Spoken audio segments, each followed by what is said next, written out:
Зарим нь нэг Роберт хэрэглээ. Хаш аварлаа. Болж ин тий. За чи нэг ингэж үзье гэдээсэн шүү дээ. Энэ идэвхгүй оншуулбал болох нүг үе чи нэг хартаа. Чи зөвхөн энэ гурыг хиймээр ингэж юм л дээ. Харин юу болох юм харъя. Чи үзтээ.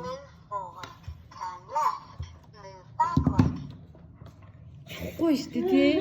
Тэгэхээр энэ хоёр байх ёстой байх нь уу?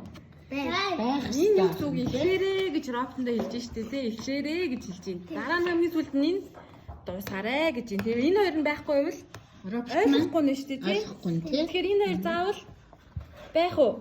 Энэ хоёр заавал байх нь тий. Ингэж яах Ойлгосон биз? Одоо та нар ямар юм үзсэн өнөөдөр? За энэ чигнэр анхааралтай чигнэр. Тэгтээ нэш.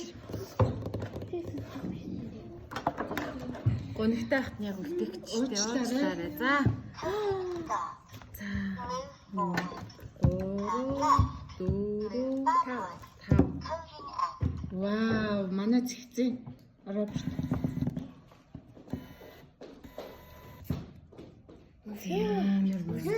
Зөхий чи мундаг байна. Вау. За өнөөдөр хэдүүлээ хэдэн үйлдэл үзэж юу нэ? 1 2 3 4 5. Та нарт ингээ урагшааваараа эргээрээ хаш ухраараа гээл багшийн хэлийг ойлгоно тийм ээ. Робот болохоор ойлгохгүй учраас энэ картаар хэлүүлээд ойлгуулад байна шүү дээ тий. За дараагийн хичээл дээр үзэхдээ хэдүүлээ зөндөө их урт алгаж үзье. За өгөлтлээ. Окей. Бити мартаараа заяа урагшаа эргэх хоошоо гэдгийг эхлэл төгсгөлтэй.